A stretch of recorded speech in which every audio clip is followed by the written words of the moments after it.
So if you're anything like me, chances are right now, you probably have a ton of plant chores that you're supposed to be doing but have been putting off for God knows how long. No matter what has to be done, I always seem to be able to find a great excuse for why I can't do my plant chores. Yeah, I would love to do plant chores today, just like a little too hot out. I was thinking of repotting this orchid, but I only got like 3 bags of sphagnum moss. It's probably not enough. I'll just wait. Yeah, I was gonna do my plant chores, but you know what? I already watered today, so I better just wait. Otherwise, I might be so bored this weekend. But today, I was able to bang a bunch of them out, and let me just say, it was a bit of a chaotic journey. So, if you're looking for something to listen to while you do your plant chores too, then keep on watching and we're gonna get into it right now. So I know some of the other plant people that I watch on YouTube are like super organized and they make cute little lists and they have a little journal for all their plant chores they have to do. Not me, we don't have that level of organization here. Typically, I kind of just walk around my house and try to remember the things that I need to get done, and usually just looking at my plants will spark that. But today, starting out, the first thing that I needed to do was actually head out to the store and pick up a new plant. To be fair, I guess I didn't need a new one, but I have a dead plant on my patio that needed to get replaced, so I wanted to head to the store right away and pick something up. So I got to Lowe's and it was time to peruse around the store as we normally do. Starting out with the succulents, it was all the normal suspects, you know, barrel cacti, opuntias, nothing too crazy. I came across this bumpy echeveria, which I was interested in, but it was kind of expensive. Same with these cannas, like $20, and they were kind of small. We went inside and honestly, nothing was really catching my attention. I didn't think there was anything too cool today. My local Lowe's has been really obsessed with stocking these bonsais, which I don't know, I'm just not that into them. And yeah, it was kind of bare pickings. They did have these never never plants, which I thought about, but I recently got a ginger plant, so I don't think I need one. And finally, as I continued to lap around the store, I came across this majestic banana, to which I said, oh hell yeah, we gotta grab this guy. Nothing else at the store was really catching my attention, so we checked out with the single banana plant. I'm super excited. We got a pot for it as well. And the first time that I went to go put the plant inside the shopping cart, I knew that we were gonna be in for a struggle because I could barely lift it in there. It was so heavy. But by the grace of God, I somehow maneuvered it in there and we checked out and I got to my car. Once again, I used all my strength to get the plant out of the cart that was moving around. And I set it on the ground, if you can kind of picture, in the back right side corner of my car. I needed to regain my energy first to maneuver it into my car. So I was like, okay, let me go return this cart real quick and then I'll come back and I'll put it in there. And of course, as fate would have it, in between the time of me taking the cart back, which was literally directly across from my car, so like, you know, 15 steps away, and me leaving the pot there, the lady who was parked next to me came up, needed to get into her car. I was walking up and from behind I was like, I'm so sorry, I'm coming to move it. She was like not happy. She was like kind of a little, you know, witchy. And at this point, I also had my passenger side door open because I was gonna come right back and put the plant inside the car. So as I go to move the plant, she rushes down the side of the car and is like frustrated that my door's open so she can't open her door. And in my mind, I was like, if you just waited 1 extra second for me to move this plant, I would have closed my door. Now, I just want to make it clear, like I 100% was a jerk in the situation. Like I left my plant there and my door was open and she just happened to come back. But I feel like it didn't need to be that serious, and I apologize like 20 times. So finally she drives away, and luckily I was able to get the plant into the car pretty easily without much damage because my car is pretty low to the ground. We finally got this plant inside the car. As you know, we're no stranger to putting massive plants inside our car here today. Glad this guy fit.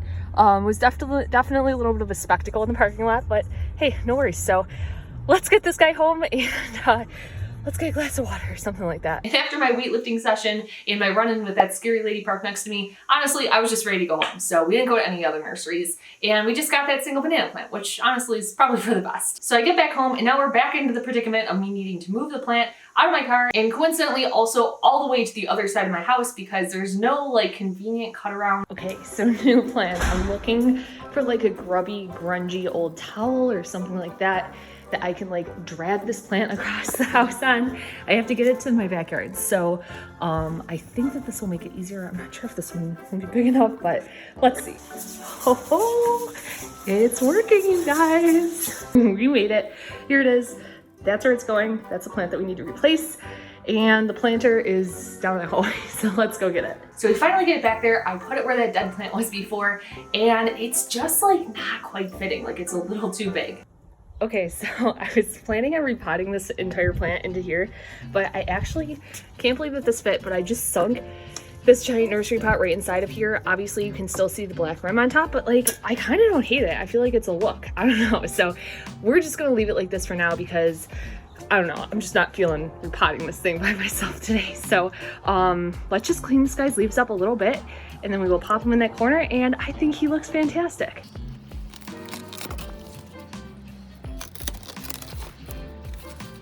I don't know if this is the right word, but like look at how vascular these are. They're just so meaty and fleshy and like they're really thick. Leaves remind me of people in ancient times. They would like bring out the pretty girls and they'd be like, yes, your honor, we just fanned you with this leaf. I don't know if that's historically accurate or not, but that's the situation that I feel like we're recreating right now. So this is like the view when you walk out into my patio. I feel like my boyfriend's already gonna be like, I don't like that this plant is in the way. So I don't know if we move it over there. Let's try it out. What a disaster. I just knocked over the plant that my hurricane cactus is in. And if you know anything about hurricane cactuses in this channel, it has been like an ongoing saga. So I guess let's add this to the list of plant chores for the day.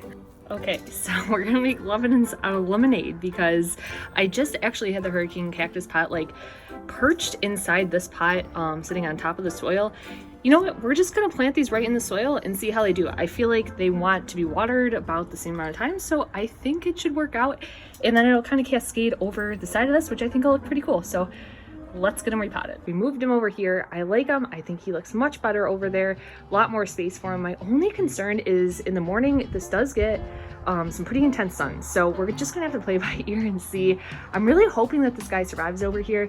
I've had banana trees before. I've always kept them inside. I've never done them outside. So I'm not sure if there's honestly gonna be enough humidity out here, but fingers crossed. Honestly, I'm just always down to experiment, see how you know, different plants fare in different places. So yeah, he's here for now. I think he looks fantastic and really excited to have him be part of the collection. So ultimately I decided to place it on the opposite side of the patio and rearrange some of the plants. But even amongst all the chaos of that, I was really happy with how it turned out and I think that everything looked great. I also totally sneaked out of having to repot that massive banana plant, at least for now. So since that was the case, I decided to go on in and repot some of my other plants. It's actually something I've had on my to-do list for like weeks now, but a couple weeks back I got 3 plants at the sale section at Lowe's. God, it's so windy up here. Hopefully it's not just like the sound of blowing wind, but anyway, this is one of them. I'll show you the other two in a second, but just wanted to repot these and then prune up some of the dead growth. As I repotted these plants, I tried to talk through it the entire time for the video, and then I realized that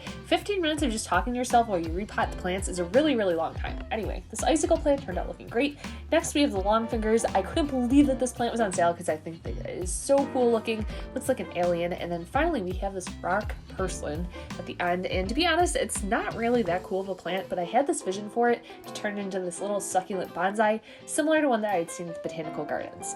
And this is the final result. I was really happy with it, and I still can't believe that I got all these plants for just $8. Crazy. Ultimately, I was really happy with how these plants turned out. I think they look great in their new pots. Now it was starting to warm up, and I figured we'd come inside and do some indoor chores. Real quick, I threw a saucer under one of my plants. While we were at Lowe's, I also got one of these 10 saucers. I'm gonna put it underneath that snake plant. I lifted it up a couple weeks ago, and there was all kinds of like nasty water stains and dust and all that good stuff, so let's get them under there. Much better. It's underneath there. You can't even tell that it's in there, which is awesome. And it just makes watering, in my opinion, so much easier because you can go in super heavy and you don't have to be worried about it like overflowing and making a mess everywhere, which always stresses me out. So I love these. If you don't buy them already, I always forget to buy them when I'm out, but definitely stock up on some next time that you go to your big box store. And I also want to water my moss poles because they were just like bone dry. Since I don't have self-watering moss poles, I personally like to put mine in the shower and just let them get wet that way. They soak up all the water and it helps the roots bind right to the poles.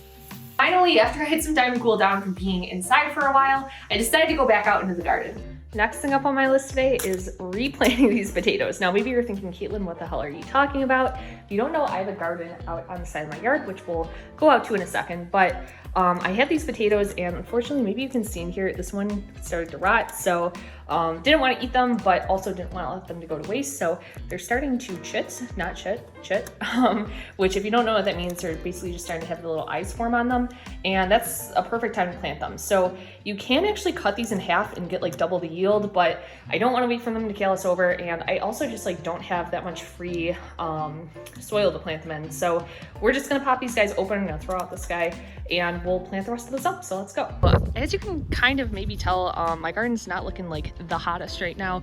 Honestly, we're coming into summer and I'm just kind of letting things, I'm not like completely go, but kind of just keeping it low key for the summer, because I think most things kind of struggle here in Arizona because it is just so hot. Although if you come over to this bed over here, you'll see that all these are actually potatoes already that I started from another bag that was not doing so well. This is my first time ever growing potatoes. It's actually like I'm new to gardening altogether, so really an experiment to see how these go, but it seems like they're going well so far. My only concern is I'm not sure if these beds are going to be deep enough to have like a good yield out of here, but we're just, you know, like I said, we were gonna throw them out anyway, so we'll see how it goes. But let's get these other guys in the ground. This spring was really my first season gardening, and I've had so much fun with it so far. I've been thinking about making a video just explaining what I've learned so far. But with that said, if you have any experience gardening, particularly in Arizona, drop your tips down below. I would love to hear them, and let me know if that's a video that you guys would be interested in. Okay, potatoes are in the bed, and now we just wait. Next up on the list, and I have been dreading this one for so long because this bush is so prickly, but I had an unfortunate situation where my finger lime needed to be pruned up, so we took care of that. I bought this finger lime, which I was so excited about because I've never tried a finger lime before. And unfortunately, I missed a couple of days of watering while I was out of town, and well, you can see what it looks like here. But the good news is it's actually not dead. I know it looks dead, but it's not. You can see though, this little sprout is coming up from the bottom here. I see that this branch is still green. It's got some little baby growth coming out here. So basically just gonna prune back all this completely dead growth and just, you know, let it be a little more cleaned up, I guess. So yeah, let's prune it up. Now, I don't know who needs to hear this, but it's just a friendly reminder that if your plant looks like it's on death's door, as long as it still has healthy roots, 9 times out of 10, you can bring that plant back to life by just pruning it back and waiting for the new growth to come in. There's been so many times, especially when I was new to houseplants, that I thought that I just had to throw out a plant because the foliage died off, and that's not the case. You can usually bring it back with no problem whatsoever. You just have to be patient and you just have to wait it out. Normally this amount of cuttings I would typically compost, but as you may be able to see, these are incredibly thorny, and I just hate putting thorny things in my compost bin because then when I go to mix it up, I feel like I'm playing Russian roulette. So we're actually just gonna go throw these out. And while there was probably a million more things that I could have done, that was a wrap on the plant tours for today. This video was a little different from what I normally do, so I hope you guys liked it. If you did, leave me a comment down below and I can certainly make more of these in the future. Also, if you like this vlog style video, I think you'll like the one that I did a while back shopping at big box stores. I got some unicorn plants for a crazy price, so go check that video out. Thanks so much for sticking around until the end. Don't forget to hit that like button and subscribe, and I will see you guys in the next video.